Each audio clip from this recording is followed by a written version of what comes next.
ಮೈಸೂರು ನಗರದಲ್ಲಿ ಮಾದಕ ವಸ್ತುಗಳ ಜಾಲದ ವಿರುದ್ಧ ಸಿಸಿಬಿ ಮತ್ತು ಮಂಡಿ ಪೊಲೀಸರು ಭರ್ಜರಿ ಕಾರ್ಯಾಚರಣೆ ನಡೆಸಿದ್ದು ಒಟ್ಟು 5 ಆರೋಪಿಗಳನ್ನು ಬಂಧಿಸಿದ್ದಾರೆ. ಮಾದಕ ವಸ್ತು ಮುಕ್ತ ಮೈಸೂರಿಗಾಗಿ ಪೊಲೀಸರು ಕಾರ್ಯಾಚರಣೆಯನ್ನು ತೀವ್ರಗೊಳಿಸಿದ್ದಾರೆ. ಒಟ್ಟು 3 ಪ್ರತ್ಯೇಕ ಪ್ರಕರಣಗಳು ದಾಖಲಾಗಿದೆ. ಮೊದಲ ಪ್ರಕರಣದಲ್ಲಿ ಮೊಹಮ್ಮದ್ ಕರೀಂ ಮತ್ತು ನಿಷಾದ್ ಪಾಷಾ ಎಂಬ ಇಬ್ಬರನ್ನು ಬಂಧಿಸಿದ್ದಾರೆ. ಮೊಹಮ್ಮದ್ ಕರೀಂ ಮೇಲೆ ಈಗಾಗಲೇ 5 ಎನ್ಡಿಪಿಎಸ್ ಪ್ರಕರಣಗಳು ಹಾಗೂ ನಿಷಾದ್ ಪಾಷಾ ಮೇಲೆ 5 ಕ್ರಿಮಿನಲ್ ಪ್ರಕರಣಗಳು ದಾಖಲಾಗಿವೆ. ಇವರಿಂದ 3.14 ಗ್ರಾಂ ಎಂಡಿಎಂಎ ಸಿಂಥೆಟಿಕ್ ಡ್ರಗ್ಸ್ಗಳನ್ನು ವಶಪಡಿಸಿಕೊಳ್ಳಲಾಗಿದೆ. ಇನ್ನು ಮಹಾರಾಷ್ಟ್ರದ ಮಾದಕ ವಸ್ತು ನಿಯಂತ್ರಣ ತಂಡಗಳು ಅಥವಾ ಪೊಲೀಸರು ಕರ್ನಾಟಕದಲ್ಲಿ ಕಾರ್ಯಾಚರಣೆ ನಡೆಸಿ ದೊಡ್ಡ ಪ್ರಮಾಣದ ಡ್ರಗ್ಸ್ ಪತ್ತೆ ಹಚ್ಚಿದ ನಂತರ ರಾಜ್ಯದಲ್ಲಿ ಹಲವು ಕಡೆ ಪೊಲೀಸರು ಕೂಡ ಕಾರ್ಯಾಚರಣೆ ನಡೆಸಿದ್ದರು. ಇನ್ನು ಎರಡನೇ ಪ್ರಕರಣದಲ್ಲಿ ಸಂಜಯ್ ಮತ್ತು ರಾಜ್ಕುಮಾರ್ ಎಂಬುವರನ್ನು ಬಂಧಿಸಲಾಗಿದೆ. ಇವರಿಂದ ಒಟ್ಟು 585 ಗ್ರಾಂ ಗಾಂಜಾ ವಶ ಮಾಡಲಾಗಿದೆ. ಇದರ ಜೊತೆಗೆ ಗಾಂಜಾ ಸಾಗಾಟಕ್ಕೆ ಬಳಸುತ್ತಿದ್ದ ಟಿವಿಎಸ್ ಬೈಕ್ ವಶಕ್ಕೆ ಪಡೆಯಲಾಗಿದೆ.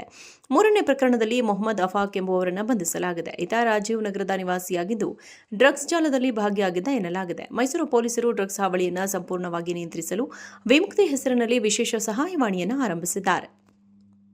ಮೈಸೂರು ನಗರದಲ್ಲಿ ಮಾದಕ ವಸ್ತುಗಳ ಜಾಲದ ವಿರುದ್ಧ ಸಿಸಿಬಿ ಮತ್ತು ಮಂಡಿ ಪೊಲೀಸರು ಭರ್ಜರಿ ಕಾರ್ಯಾಚರಣೆ ನಡೆಸಿದ್ದು ಒಟ್ಟು 5 ಆರೋಪಿಗಳನ್ನು ಬಂಧಿಸಿದ್ದಾರೆ. ಮಾದಕ ವಸ್ತು ಮುಕ್ತ ಮೈಸೂರಿಗಾಗಿ ಪೊಲೀಸರು ಕಾರ್ಯಾಚರಣೆಯನ್ನು ತೀವ್ರಗೊಳಿಸಿದ್ದಾರೆ. ಒಟ್ಟು 3 ಪ್ರತ್ಯೇಕ ಪ್ರಕರಣಗಳು ದಾಖಲಾಗಿದೆ. ಮೊದಲ ಪ್ರಕರಣದಲ್ಲಿ ಮೊಹಮ್ಮದ್ ಕರೀಂ ಮತ್ತು ನಿಷಾದ್ ಪಾಷಾ ಎಂಬ ಇಬ್ಬರನ್ನು ಬಂಧಿಸಿದ್ದಾರೆ. ಮೊಹಮ್ಮದ್ ಕರೀಂ ಮೇಲೆ ಈಗಾಗಲೇ 5 ಎನ್ಡಿಪಿಎಸ್ ಪ್ರಕರಣಗಳು ಹಾಗೂ ನಿಷಾದ್ ಪಾಷಾ ಮೇಲೆ 5 ಕ್ರಿಮಿನಲ್ ಪ್ರಕರಣಗಳು ದಾಖಲಾಗಿವೆ. ಇವರಿಂದ 3.14 ಗ್ರಾಂ ಎಂಡಿಎಂಎ ಸಿಂಥೆಟಿಕ್ ಡ್ರಗ್ಸ್ಗಳನ್ನು ವಶಪಡಿಸಿಕೊಳ್ಳಲಾಗಿದೆ. ಇನ್ನು ಮಹಾರಾಷ್ಟ್ರದ ಮಾದಕ ವಸ್ತು ನಿಯಂತ್ರಣ ತಂಡಗಳು ಅಥವಾ ಪೊಲೀಸರು ಕರ್ನಾಟಕದಲ್ಲಿ ಕಾರ್ಯಾಚರಣೆ ನಡೆಸಿ ದೊಡ್ಡ ಪ್ರಮಾಣದ ಡ್ರಗ್ಸ್ ಪತ್ತೆ ಹಚ್ಚಿದ ನಂತರ ರಾಜ್ಯದಲ್ಲಿ ಹಲವು ಕಡೆ ಪೊಲೀಸರು ಕೂಡ ಕಾರ್ಯಾಚರಣೆ ನಡೆಸಿದ್ದರು. ಇನ್ನು ಎರಡನೇ ಪ್ರಕರಣದಲ್ಲಿ ಸಂಜಯ್ ಮತ್ತು ರಾಜ್ಕುಮಾರ್ ಎಂಬುವರನ್ನು ಬಂಧಿಸಲಾಗಿದೆ. ಇವರಿಂದ ಒಟ್ಟು 585 ಗ್ರಾಂ ಗಾಂಜಾ ವಶ ಮಾಡಲಾಗಿದೆ. ಇದರ ಜೊತೆಗೆ ಗಾಂಜಾ ಸಾಗಾಟಕ್ಕೆ ಬಳಸುತ್ತಿದ್ದ ಟಿವಿಎಸ್ ಬೈಕ್ ವಶಕ್ಕೆ ಪಡೆಯಲಾಗಿದೆ.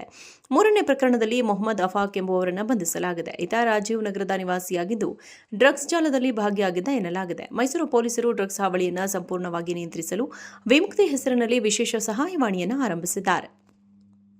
ಮೈಸೂರು ನಗರದಲ್ಲಿ ಮಾದಕ ವಸ್ತುಗಳ ಜಾಲದ ವಿರುದ್ಧ ಸಿಸಿಬಿ ಮತ್ತು ಮಂಡಿ ಪೊಲೀಸರು ಭರ್ಜರಿ ಕಾರ್ಯಾಚರಣೆ ನಡೆಸಿದ್ದು ಒಟ್ಟು 5 ಆರೋಪಿಗಳನ್ನು ಬಂಧಿಸಿದ್ದಾರೆ.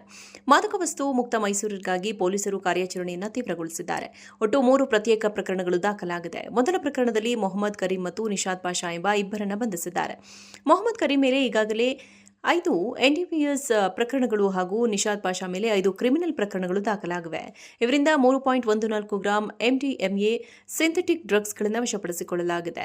ಇನ್ನು ಮಹಾರಾಷ್ಟ್ರದ ಮಾದಕ ವಸ್ತು ನಿಯಂತ್ರಣ ತಂಡಗಳು ಅಥವಾ ಪೊಲೀಸರು ಕರ್ನಾಟಕದಲ್ಲಿ ಕಾರ್ಯಾಚರಣೆ ನಡೆಸಿ ದೊಡ್ಡ ಪ್ರಮಾಣದ ಡ್ರಗ್ಸ್ ಪತ್ತೆ ಹಚ್ಚಿದ ನಂತರ ರಾಜ್ಯದಲ್ಲಿ ಹಲವು ಕಡೆ ಪೊಲೀಸರು ಕೂಡ ಕಾರ್ಯಾಚರಣೆ ನಡೆಸಿದ್ದರು.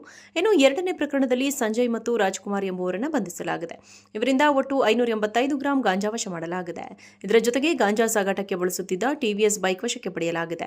ಮೂರನೇ ಪ್ರಕರಣದಲ್ಲಿ ಮೊಹಮ್ಮದ್ ಅಫಾಕ್ ಎಂಬುವರನ್ನು ಬಂಧಿಸಲಾಗಿದೆ. ಈತ ರಾಜೀವ್ ನಗರದ ನಿವಾಸಿಯಾಗಿದ್ದು ಡ್ರಗ್ಸ್ ಜಾಲದಲ್ಲಿ ಭಾಗಿಯಾಗಿದ್ದ ಎನ್ನಲಾಗಿದೆ. ಮೈಸೂರು ಪೊಲೀಸರು ಡ್ರಗ್ಸ್ ಹಾವಳಿಯನ್ನು ಸಂಪೂರ್ಣವಾಗಿ ನಿಯಂತ್ರಿಸಲು ವಿಮುಕ್ತಿ ಹೆಸರಿನಲ್ಲಿ ವಿಶೇಷ ಸಹಾಯವಾಣಿಯನ್ನು ಆರಂಭಿಸಿದ್ದಾರೆ.